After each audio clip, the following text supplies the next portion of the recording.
All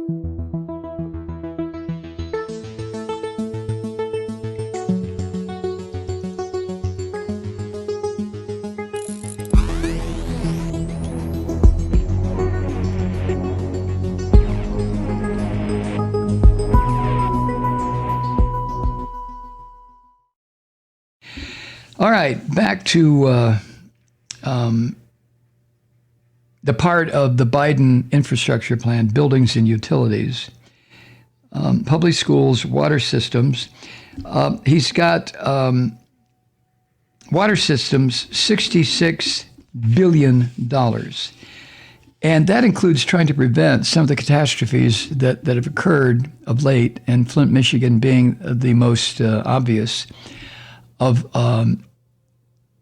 jurisdictions trying to save money, if that's what this was about. I wonder sometimes if it wasn't just an absolute racist bunch of shit. I lived in Flint for about 6 months, and back when General Motors was still there. And it was a thriving little city. It really was.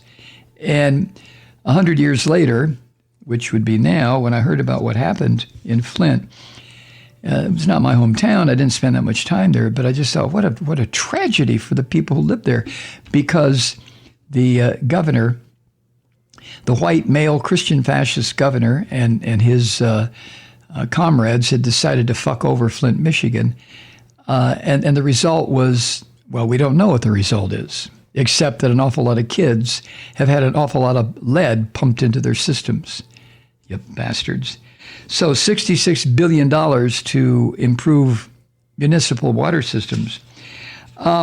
And then we have to eliminate lead pipes. There's still lead pipes being used to deliver water in homes that are, over 50 years old or 40, whatever it is, apartment buildings. And that lead leaches eventually into the water that you use to cook or drink. I made it a habit, I don't know, maybe the first house I bought here in Atlanta was probably 40 years old when I bought it. And that was 20 years ago. And we just made it a habit to drink well water. And, the well water that came, or spring water, I should say. Now, I know what you're going to say, Malloy, that's not really spring water. That's just, they just take it out of the tap. No, we knew our source. And that's all we drank was spring water. And that's what we do now, spring water. Because now that Molly and I live in this apartment building, the apartment building has been here for about 35 years. And I really don't care. And I don't think management knows whether or not they have lead pipes or pipes that have, lead pipes. So we just don't fuck with it. We just use spring water. End of story. But to eliminate lead pipes in all the buildings in this country, $45 billion.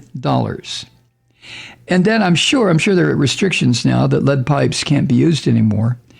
But in order to replace the piping that's already in, $45 billion. Child care facilities. Now, this all comes under the heading of affordable housing. $25 billion for child care facilities. And that's not just the buildings, but also the personnel, decent, good personnel to take care of these kids. Veterans hospitals, $18 billion. Community colleges, $12 billion. Federal buildings, $10 billion. This is all for reconstruction, refurbishing, or in some cases, new construction. Okay, now the plan that Biden has put out there, it goes beyond just physical infrastructure. He's also proposing more than $500 billion to invest in the manufacturing sector, in worker training, and in research and development. So when this filthy pig, this disgusting half-human Mitch McConnell said, well, inside it's just a tax increase. He's so full of shit, it's a wonder he can move. $500 billion to invest in the manufacturing sector. I thought that was a Republican sacred cow. Manufacturing, the backbone of America. Fuck the Green New Deal. We've got to have... Okay, well, here it is, you jerks. Not you, but you know who I'm talking about. So here it is. Domestic manufacturing, $52 billion. The National Science Foundation, $50 billion. Now, I can see the Christian fascists immediately start screaming about that. Along the lines of, oh, they're going to try to kill God again. Jesus. The supply chain support, getting manufactured goods, I know. But getting manufactured goods from the manufacturer through the supply chain to us, the users, the consumers, whatever you want to call us. $50 billion. The semiconductor industry, $50 billion, which is so essential for some of these innovations, digital innovations. Workforce development, $48 billion. I'm not sure what that includes, but workforce development, wouldn't that be training? I would think. Clean energy manufacturing. Oh no, $46 billion. Clean energy? You mean windmills and shit? Oh no, we got to keep burning coal and oil and gas. $46 billion for clean energy manufacturing. $40 billion for research infrastructure. $40 billion for new dislocated worker programs. Somebody loses their job. They've got to be trained, retrained, trained into something else, maybe even moved, if they can do it, to a different part of the country. $40 billion for that. Climate technology. $35 billion. Small business support, $31 billion. Research and development, $30 billion. Without research and development, in so many different fields, not just consumer goods, but also in science, in education, research and development, $30 billion. Pandemic preparedness. This is so critical because it's going to happen again. What we have dealt with COVID-19, that is, by the time it's over, will probably kill more Americans than died in the so-called Civil War here. And that figure was over 700,000 people dead. Pandemic preparedness, which includes having in place for quick distribution personal protection equipment, satellite manufacturing for antivirals or for these types of vaccines that are necessary to stop the spread of these diseases.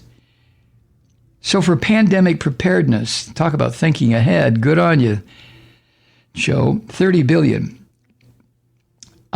Research at HBCUs. What is that? HBCUs. I'm not sure what that is, but it's $25 billion. Community investment, $20 billion. And again, I'm not sure how that would break out. Community investment. That isn't necessarily infrastructure. Maybe it is. Maybe that represents those plans within a community that helps people find resources, helps people deal with situations that come up that they don't have the expertise to deal with. I'm sure that's probably what it is. Innovation and competitiveness, $14 billion. Again, I have no idea. Underserved communities, $12 billion.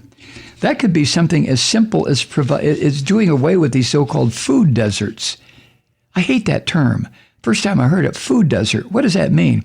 Well, Mike, that's a place where there are no grocery stores, but there are thousands of people packed together, but no grocery stores.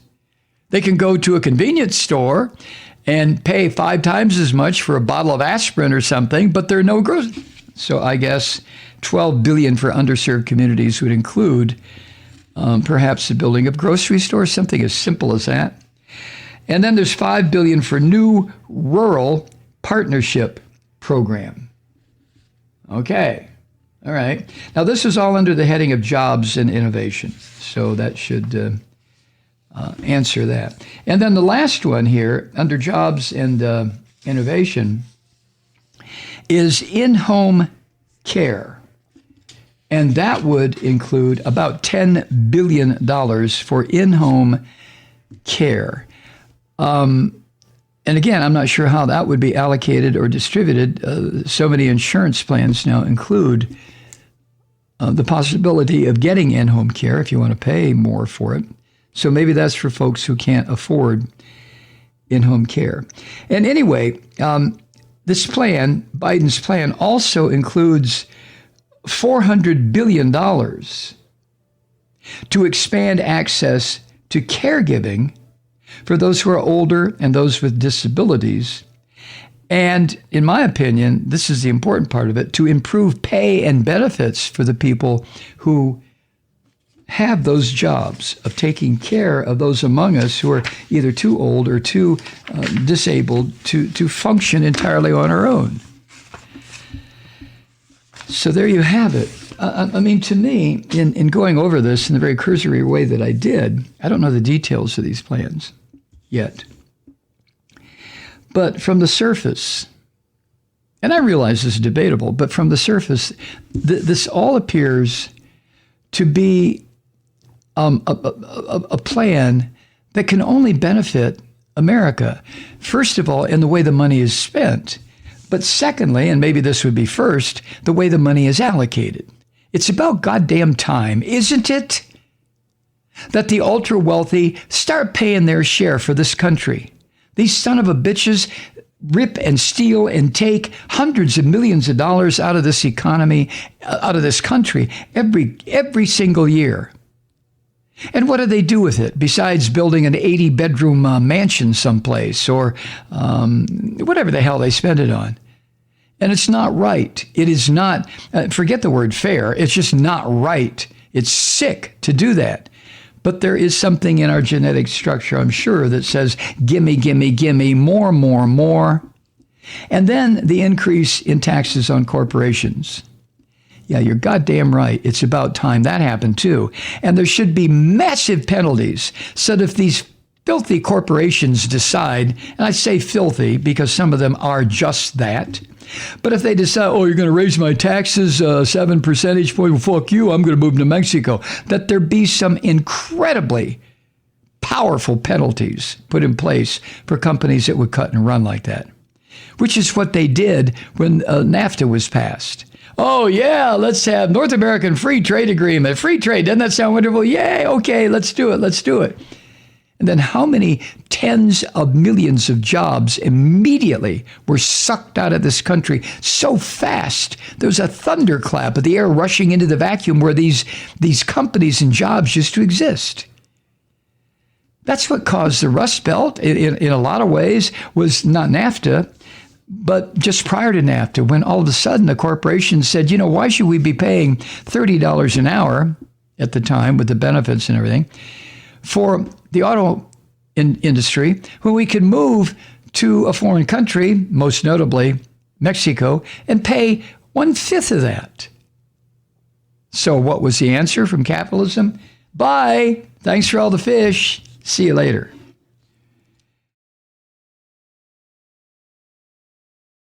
Hi, Truth Seekers. Mike Malloy here. As you know, we've switched formats and are now broadcast exclusively on the Progressive Voices Network. So that means you get fewer program interruptions, no corporate commercials, and lots of profanity. But our format change also means some of our radio listeners no longer hear the program. It's been a while since I mentioned our podcasts, so you may have forgotten that there is a way to listen to this program anytime you need a good dose of screaming. Visit MikeMalloy.com and subscribe to our podcast. As a podcast subscriber, you can download the program to your mobile device and take me with you wherever you go. And if you have a friend who needs a dose of truth-seeking, you can give a gift subscription as well. That's MikeMalloy.com, and never miss a minute of the uncensored fun and frivolity.